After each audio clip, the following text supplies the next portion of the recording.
Welcome back. Here with us on Urban Debate on Mirror Now, I'm Heena Gambhir.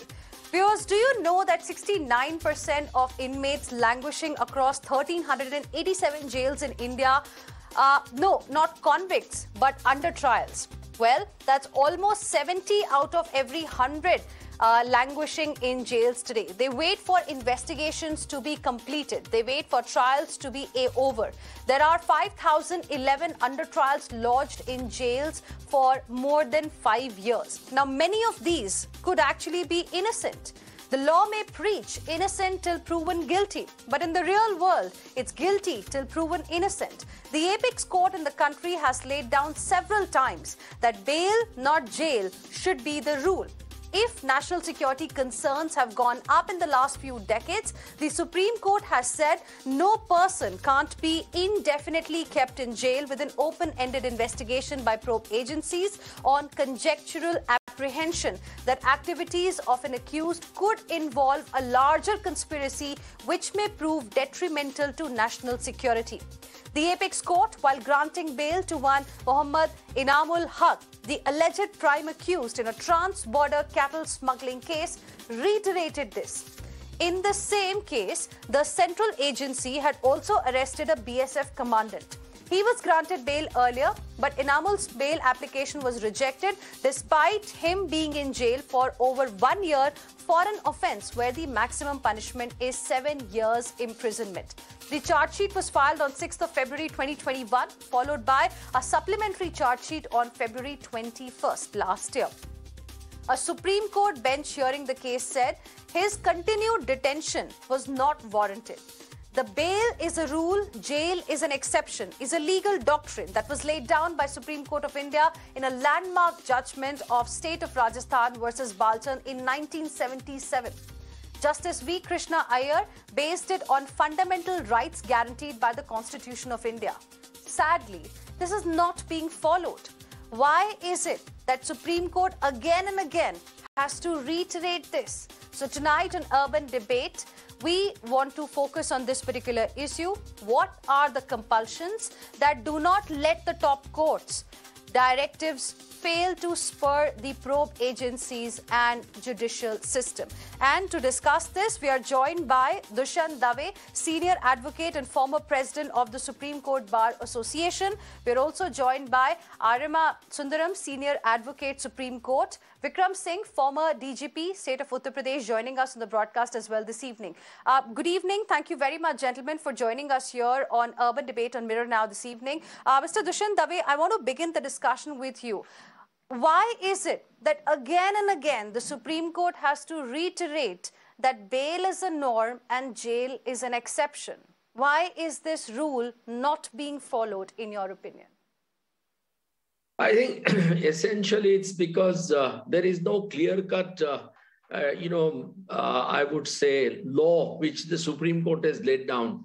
I mean, today's judgment, of course, by Justice Chandrachud is a welcome judgment, and he's one of the exceptional judges who really has, some respect and regard for liberty of citizens and human rights. But there are many conflicting decisions which have come from the Supreme Court in the past, despite what you rightly pointed out, Justice Krishna's, very famous statement, about the bail and not the jail being the rule. But that's essentially one aspect. The other is that subordinate judiciary over the years has become extremely weak. And they are under, I would say, some kind of pressure from the executive, especially the police. And I do feel that there is a lot of interaction between the police, the public prosecutors, and the subordinate judges, on matters. And that sometimes, leads to some kind of pressure being built upon the judges. That's the second aspect. The third is complete lack of accountability of our judges.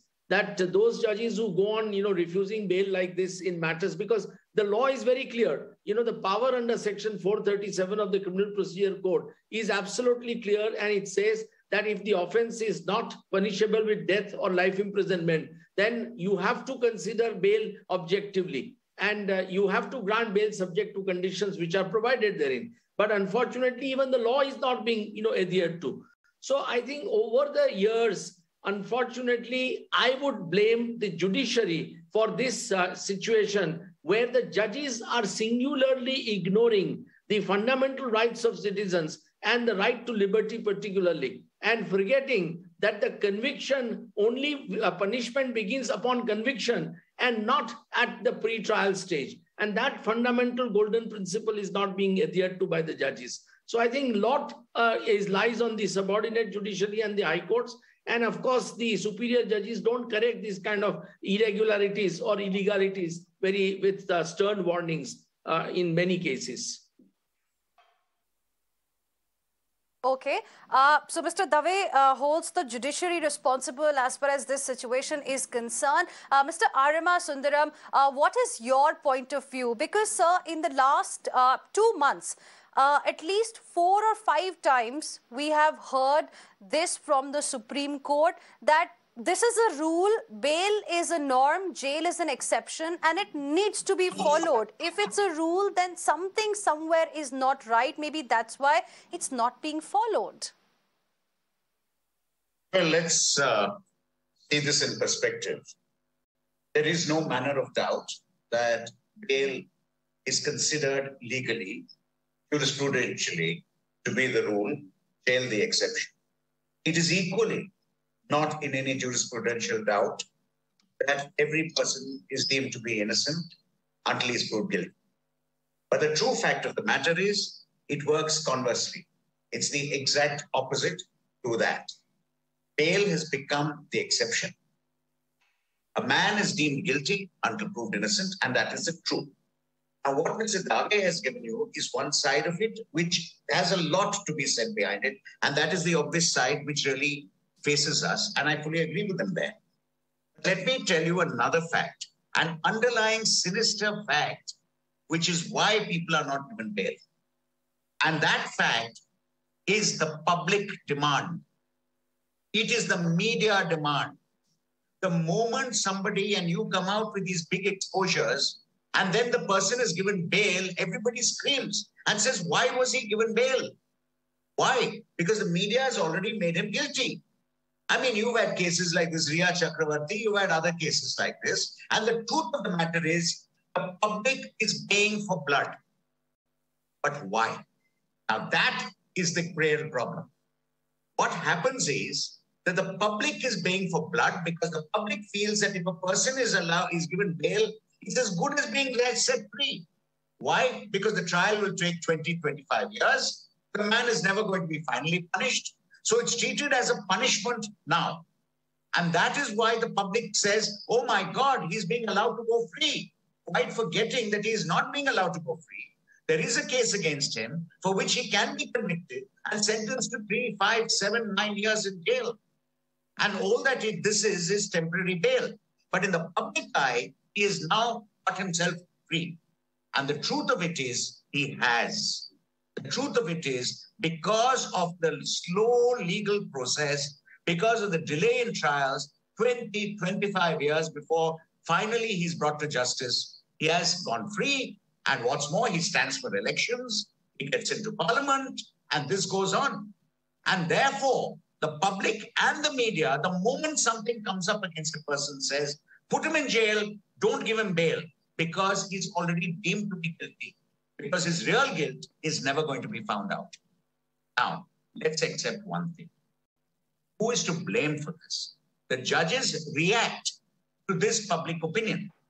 The judges react to the fact that, oh my God, here is this person who's been caught and it's come up before me. And if I give him bail tomorrow, the public is going to say, my God, he's let this guilty man go free. And this man is not going to be punished. He's a powerful man. He's a politician. He's an influential businessman. He's something or the other. So the long run is the courts also react to public opinion. And then there's the third aspect. Where do you find a policeman, with due respect to my friend, a very, very, very erudite and capable policeman here, where do you find the policeman not pressing for jail in every case? Where do you find the policeman not saying and exaggerating the crime and saying, this is going to turn out into a matter involving a huge conspiracy, national interest involved, everything else involved. And you have to take immediate action. You cannot let this person go free. If you let him go free, more crimes will be committed. We won't be able to solve this. And that's exactly what the Supreme Court found today. That's exactly what the Supreme Court found today and dealt with. So you also have on the law enforcement agencies who are so keen to paint a picture much darker than it is. Because for them, it's a victory keeping the man in jail and not letting him get jail. Now, these are all factors which have to deal with it. But the main factor, and let me tell you the main factor, is the delay in bringing these people to justice. Laws delays in that because of whatever reasons, we can give 100 reasons for the delays. The man, it is delayed bringing him to justice. Therefore, the public doesn't want him to see him go free because they know that if he gets bail, by the time he's convicted, well, he might very well be dead. It will be 25 years from now and nothing would happen. And the people who have been hurt by him are not going to get reparation. Society itself is going to fail in bringing about justice. And that is the main reason today why the whole law has been turned on its head.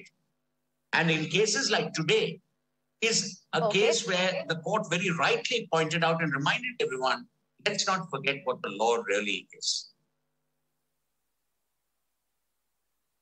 So before I go across to Mr. Vikram Singh for his opening comments and the response to what you just now said about policemen pressing for jail, I have one question for you, Mr. Arima Sundaram. You spoke about, a few high-profile cases, and you spoke about the first factor being the demand of the media, demand of public in certain cases.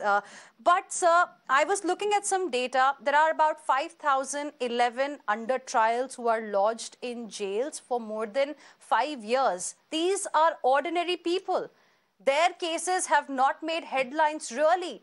So what is their fault? Where should these people be going? Well, they get caught in the backlash. They got caught in the backlash because it becomes the habit of the police to keep pressing for jail. It becomes the habit of the courts to feel that letting the man go free now is too premature. It goes with the police saying, if you let him go, he's an habitual offender, he's going to do it again and again. The judges feeling that, look, he has to protect society. And by the time this man is brought to book, it will be so long. So let him be in jail for some time and cool his heels so that hopefully he'll come out when he gets bail after some time, a year, 2 years, 3 years, and then be a better citizen. All these come into play. All these factors come into play. But there is no manner of hand. Fourth, most important, that poor man doesn't get the representation he needs. There are how many people, Mr. Vikram Singh will tell us, how many people are there in jail who actually have got bail and they still didn't come out of jail because they were not aware that they had the bail. Or they couldn't even afford to pay that 1,000 rupees. They couldn't pay a 1,000 rupee bail bond. And that's a true fact of Indian society. We can't hide it from ourselves. We can't and not everybody can go to the Supreme Court. Exactly, you're right. And not everyone really, has the luxury of going to the Supreme Court. Until we reverse this mindset, the courts are now getting into the habit of refusing bail. The public is getting the habit of taking that as perfectly normal. So we have to reverse this whole thing and put it back in the right way, because otherwise in the backlash, like you say, that poor man is going to get affected. And you are right in that. Yes.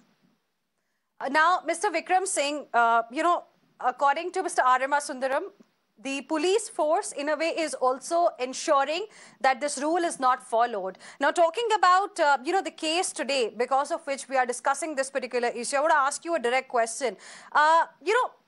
Is sustaining NSA charge becoming difficult for the agencies, for the police force, that the trials go on for years and eventually we have a situation like this? Heena, I'm so grateful and indeed impressed that you have taken up a most burning topic of the day. And it is also a privilege to share this platform with the most eminent and the most well-known legal luminaries of the country. And as far as the police are concerned, make no mistake about it, the KRA of the police, as in your case, would be something like the TRP or something in case of the police. How many bails granted and how many bails opposed? This is the bread and butter of any police officer. And lo and behold, if there are too many bails that have been granted in his jurisdiction, he gets an adverse entry and his career is finished. It is as simple and direct as that. Mr. Arima Sundaram is a legal luminary, and we look upon him for guidance also, as also Mr. Dushyant Dave. As far as those incarcerated in the jails, they don't have the means. What to talk of the reasonable meals that they're supposed to get? Approaching the local courts also is something like going to the skies. Going to the Supreme Court is akin to going to the Almighty. It is impossible for a person in Lucknow or Varanasi or Prayagraj to reach the Supreme Court. 99% would not even think of going to the Supreme Court because it is unaffordable, unmanageable when they can't go to the local court or the municipal magistrate's court, what to go to the Supreme Court. Now, NSA has 3 ingredients: public order, national security, essential services. NSA, if it is approved, the initial sentence is for 3 months, then for 6, and goes up to 12 months. But UAPA, as you very rightly mentioned, section 13, 10, 11, 12, 13, and 14, the punishment is up to 7 years. But you very rightly said it cannot be on the basis of knee-jerk reactions, conjectures, presumptions, and also the imagination that it can end in conviction. It has to be on solid grounds. And I would say it's common sense that if the BS commandant could get bail, by no stretch of imagination did the other person, he should also got bail, because the complicity of the BSF commandant, by common sense and logic, is that he was eyeballed deep into this nefarious conspiracy than the other accused. But he was let out of jail. Now, coming to the basic, where the police comes from, and I would say that this is my extrajudicial confession before these 2 eminent panelists, is bail upon my dead body. And there is a standard phrase that goes back to the British period, and I will repeat because no translation can do justice to the original. In most of the cases, a person is entitled bail at the police station. But the standard entry that is given in the general diary is Zamanat lene se qasir hai. Qasir is an Urdu word that this man, I asked him to take bail, but he said he's reluctant to take bail. Whether he said that I'm prepared to take bail, but the standard operating procedure is that Zamanat lene se qasir hai, and therefore he's bundled off to jail, even if he's accused, say, of a bicycle theft or just attempting to be a pickpocket. So that is the ground reality. Bail, because there's a daily monitoring of how many bails happen per police stations. And if there are too many bails, rest assured, the station house officer will not be able to retain his charge for more than 3 or 4 days. He will be out of his job. That is the level of monitoring of the bails granted. And that is a far cry from Article 21 of the Constitution of India and Justice Krishna Iyer's judgment of 1977 that bail, not jail, should be the norm. And it is just the reverse, as just Mr. Sundaram has very lucidly explained to all of us, that yes, it is just the converse. Now, there are multiple fault lines, as Mr. Dave has mentioned, and all these fault lines have to be addressed. The public want and cry blood. And why should we play to the gallery? The public will go out for things that may not be reasonable, that may not be legally correct or appropriate. But what is germane to the problem is that the rule of law is supreme, and there cannot be any debate on that. And if bail, not jail, is the clause that needs to be implemented, so be it. And it should be implemented right from the police station. And again, I would say, to the extent of saying that it is an extrajudicial confession, that after every acquittal report, there's an acquittal report that is made out after every acquittal of bail. Was the investigation shoddy? Was it a bad investigation? Was it a complicit or a worse prosecution? Who is guilty, the investigator or the prosecutor, or both? And rest assured, there's going to be a prasadam for the person who's identified to be. There will be consequences for anyone who has ensured or did not oppose bail vehemently, I would say, read in between lines, upon his dead body. That is the situation, Heena, and that, of course, calls for the course correction.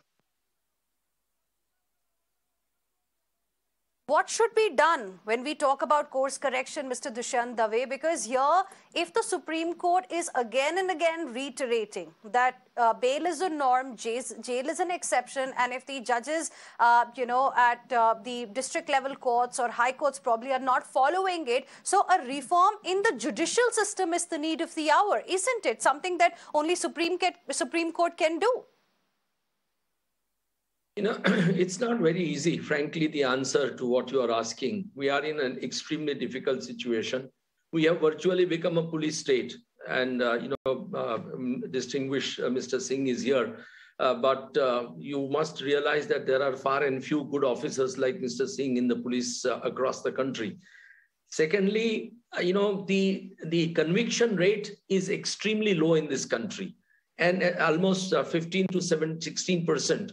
Now, as a result of that, the police, the prosecutors, and the judges are all very happy to keep, the accused in jail because they feel that he is ultimately going to be released. The reason why these prosecutions are failing is because of poor, poor investigation, poor collection of evidence, poor conduct of trial.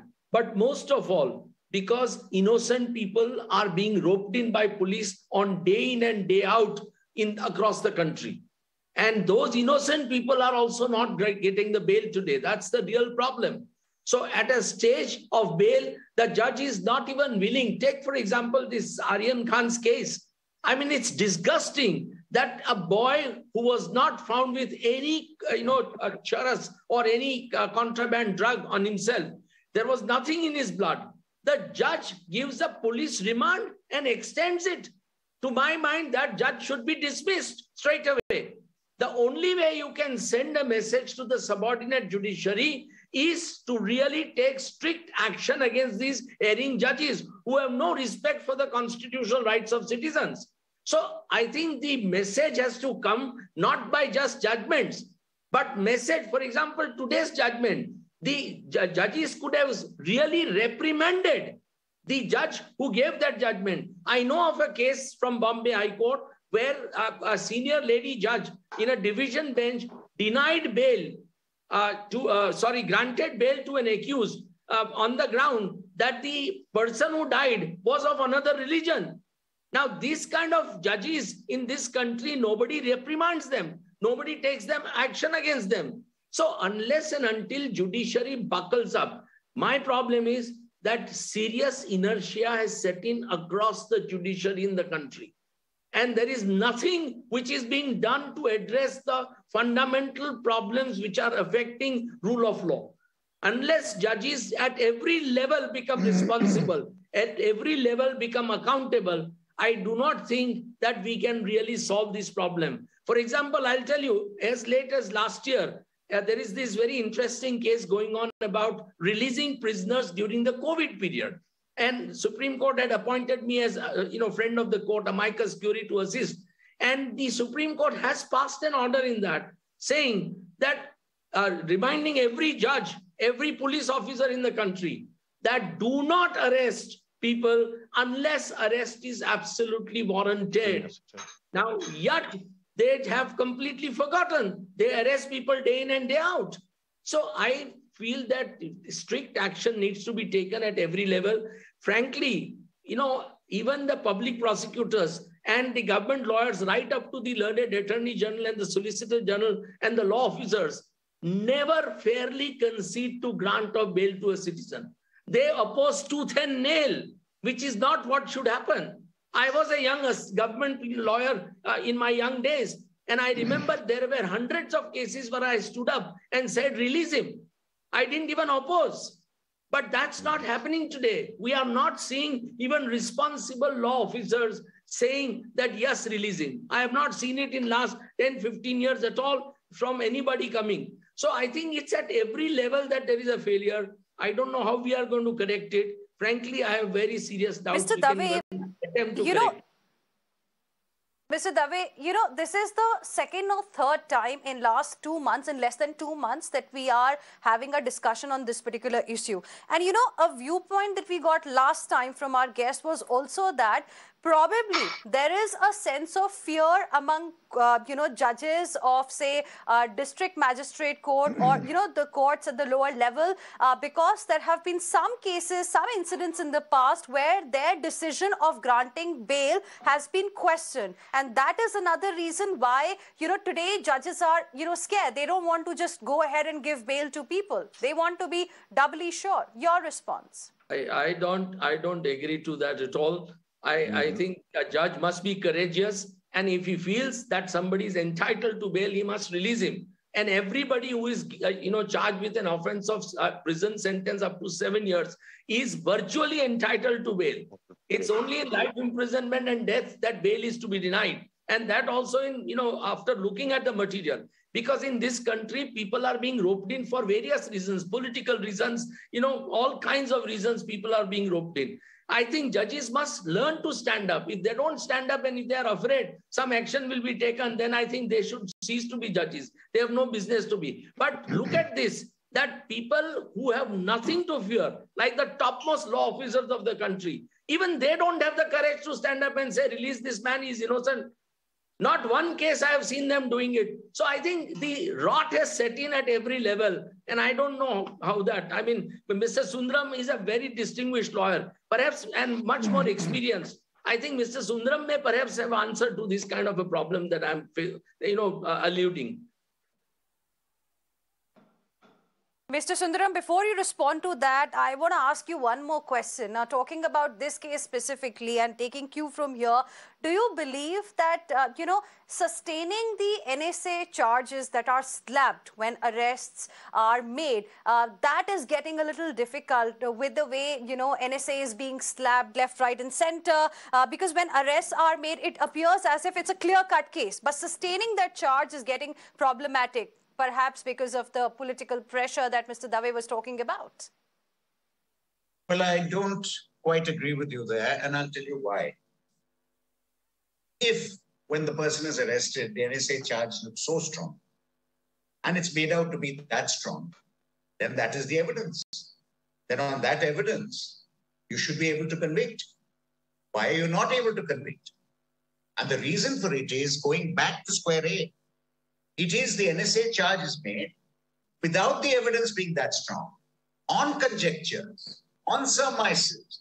But what happens? Everyone is to blame. These conjectures are made, and these are made by the officers concerned, so the officers are to blame.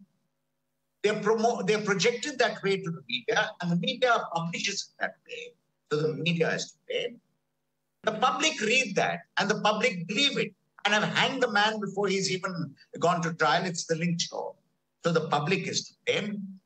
Then the prosecutor presses the case of the as presented to him. So he is to blame.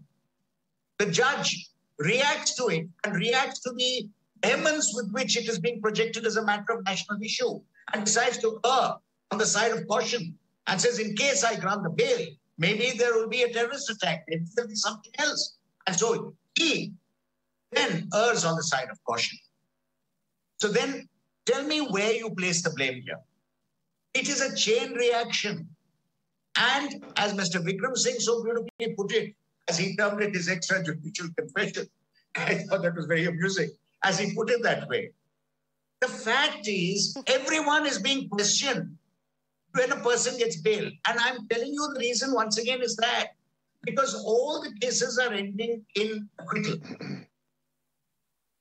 90%, 80% of the cases end in acquittal. And they end in acquittal for a lot of reasons. One may be faulty investigation. It could also be faulty presentation. But more important, it could be that the witnesses turn hostile. The witnesses on whom the person was arrested in the first place, over a period of time, they turn hostile. And when the trial drags on for 20 years, the pressure brought on those witnesses, their families, and then within villages, with villagers talking to them, everybody else, they turn hostile, so it all leads to acquittal. So the view is that, all right, in 100 cases, maybe all are not guilty. Maybe 50 are guilty. Maybe 60 are guilty. Maybe half are guilty. The fact is they're not ever going to be convicted. So let us give them their punishment today, right now. Let's not give them bail. And let's keep them in jail for some time. Because finally, they're never going to be punished. Whereas we all know they have done it. And that is where we run into the problem. Because the other third most famous adage, which has not been said, we've talked about jail being the exception. We've talked about every man being innocent until being found guilty. But the third was, it's better to let 9 guilty men go free than hang one innocent man. And this is a fact which today doesn't work that way. If in the backlash, 50% of the innocent also stay in jail, because 50% of the guilty should stay in jail, so be it, and that is what has to be done. So like I said, the fault lies in various places, but one of the main reasons for the fault is the extreme delay between the person, the crime being booked, between the charge sheet being filed and the final judgment. It's a huge delay. And during that delay, By the time that trial is over, well, years have passed. The person may not be there to be punished, or the witnesses may have turned hostile. The person may not be punished. So the attitude of the public, the attitude of the media, the attitude of the courts, the attitude of the prosecutors, the attitude of the police is, let him suffer today because we have decided he's guilty. And in the old days, that used to be called lynch law. And I just hope that we can get that out of our system and really look at the judgment which has been pronounced today and learn something from it. All of us, including you as the media, including the public, including the police, and including us as lawyers. Well, so that's the reason why we are having this debate today, because it is about lakhs of undertrials who are lodged in several jails across the country, waiting for either the investigation to get completed or the trials to begin. Some of them, like I mentioned in my beginning intro, that could be innocent as well. While the law preaches innocent till proven guilty, in the real world, what we are seeing is that it's guilty till proven innocent, and that's something that really needs to be changed. Like Mr. Arima Sundaram mentioned, Mr. Vikram Singh, it's a chain reaction. Everyone's responsible. The buck really needs to stop somewhere so that we are again not having this debate on the issue of enforcing that should be in place already. Bail is the norm, jail is an exception. Investigation normally is time-bound. The charge sheet has to be filed in certain number of days. What happens after that? How can, the police force ensure that because of its action, somebody, is not lodged in the jail if, that person is not supposed to? Heena, there is a standard operating procedure. The investigation has to be, depending upon the case, has to be completed in a given number of days. If the charge sheet is not submitted, the accused is entitled to bail.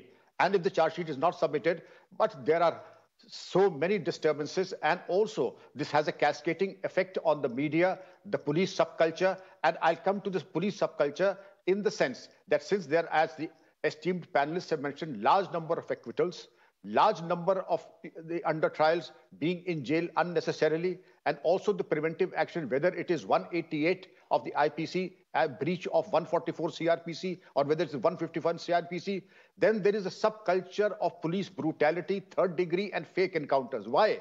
Because the cases are not being decided. As the public and the media perceive that justice is not being dispensed, therefore the police, you have a spate of films like Dabangam and Singham and the like, and you go to social media, I think that even is against the government servant conduct rules to flash yourself as some kind of a Robin Hood and go about in uniform with 3 buttons open of the uniform shirt and dangling a pistol as if like a film star. That is an extremely bad and poor taste. And it is against government servant conduct rules also. Your actions speak louder than words. You don't have to flaunt yourself so shamelessly on the social media. But the very fact that you are doing this, the very fact that you are indulging in police brutality, you are not allowing CCTVs to be covering the police station as mandated by the Supreme Court, goes to show that you are taking shortcuts. I again give a very horrifying comparison. Go up to 1947 and see how many fake encounter allegations were there. How many encounters, in fact, did happen, and the cases of police brutality. Yes, the emphasis was on conviction, and the conviction rate pre-47 was much, much higher, and that is one thing that we need to learn. Even when the governor, Lord Mayo, was murdered in Port Blair, the accused was not shot dead in a police encounter. He was convicted and then hanged. There was assassination of judges in the Calcutta High Court, the police commissioner also, but there were no fake encounters. The vehicles did not turn upside down. They were tried, convicted, and then sentenced. After that, we need to pull up our socks and put our best foot forward and ensure proper convictions, speedy trials, but that is easier said than Mr. Justice. Mr. Dave has rightfully mentioned it is an uphill task and somebody has to begin somewhere. And like terminal cancer, there has to be multiple therapies also, both at the investigation level, policing level, at the judicial level, at the prosecution level. The horrifying and the number of pendency of cases also would need to be addressed. Large number of courts will have to be established. More judges will have to be appointed. But that is easier said than Heena. Well, absolutely, Mr. Dave. Clearly, there can't be a magic wand which will just solve this problem, quickly. But if these kind of observations are being made by the Supreme Court, it clearly tells us that, perhaps the desire is there to ensure this rule is followed. What will be your recommendation? How can we ensure that, it is actually followed and this rule doesn't remain only on paper? Yeah, I think first and foremost, what this country really needs is to understand the Constitution of India. We must, ensure that constitutional morality, the constitutional ethos are embedded in our public life. Today, nobody knows Constitution of India. All these judges have forgotten, right of liberty, right to life. They have completely forgotten. The policeman, of course, doesn't even know about it. So we need a culture. We need to develop a culture where constitution and constitutional rights, the fundamental rights, are really, known to people who are enforcing law, and those rights are enforced as was envisaged by our constitutional framers.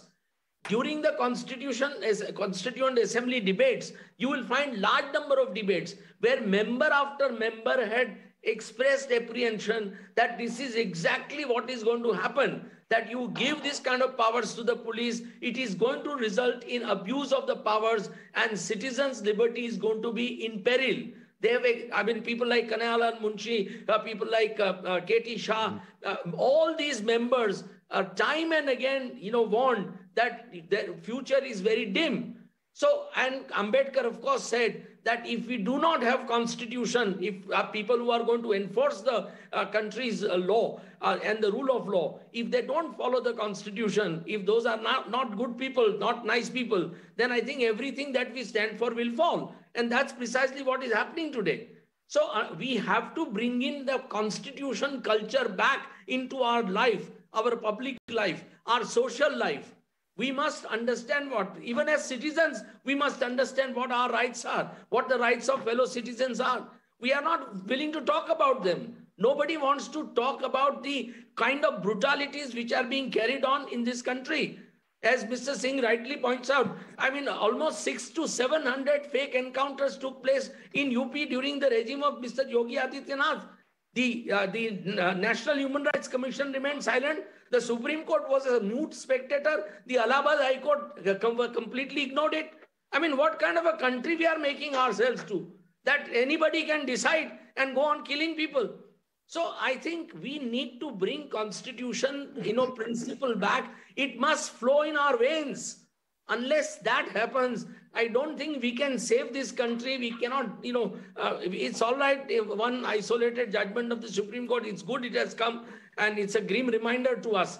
But I think we need to really do a lot of things about bringing the country into, as I have said more than once, including on your show, that to my mind, the rule of law is singularly absurd. If anybody thinks that there is rule of law in this country, I think he is living in a fool's paradise. It is only, rule of law only applies to those who are underprivileged, those who are, rich and powerful. There is no rule of law which is, which can control them. Well, you spoke about encounters in UP. In fact, out of 5,011 under trials that I was talking about since the beginning, 2,142 are only from the state of Uttar Pradesh. At number 2 is Maharashtra with 394 out of these 5,011 under trials who are in jail for over 5 years now. Mr. Arima Sundaram, I want to give you the last word. Like I said, there can't really be a magic wand, but if again and again these kind of observations are being made, I want to see the glass half full here, and I hope that, probably the desire is to make some changes. What will you recommend? Well, I think my good friend Dushyant has outlined two of the most important issues. One is accountability and education. And he is stressed on the accountability of the persons who do not follow the rule of law, and education of people as to what the Constitution really says and what is really expected, and to value the rights of people. I add something more. I'd say that it is important to treat judiciary and the dispensation of justice as a very important infrastructure of this country, as the base, the fulcrum of a democracy, of the constitution itself, the basic structure of the constitution, without which no democracy, and especially this country, can't work. And invest money, treating it as a huge infrastructural activity, into improving and increasing the number of judges, improving the forces for law and order, for enforcing law and order. If you have to have so many of the policemen whose duty is going to be bandobast duty, and whose duty is going to be looking after some person, member of parliament or somebody whom none of us has even heard about, if that's going to be most of the requirement of a policeman, very well, then have more policemen, invest more money. You must have a very strict control and a supervision to ensure that the police are doing their duty with the speed of investigation. Spend the money to increase the number of policemen, to improve the quality, to improve service conditions, everything else. And invest in the justice dispensation system as though it is a vital infrastructure of the country, because it is. Remove the judiciary, you put an end to democracy. Remove the rights of citizens, you have put an end to democracy. Put an end to democracy, you have put an end to our constitution. And it's interesting that we are having this debate, on the eve of Republic Day. And clearly it is a reminder for everyone in the country that, the judiciary needs to be strengthened as well to protect the rights of the citizens. I appreciate all of you gentlemen for joining us here on Urban Debate on Mirror Now this evening. Some very important and interesting suggestions, of course, have been made by all of you. We can really hope that things only improve from here on because the Supreme Court has been repeatedly talking about it, something that should have been followed in the country but was not being followed, and hopefully things will improve from here on. Thank you all for joining us this evening. Heading into another very, very short break, and there's lots lined up for you on the other side as well. Stay with us.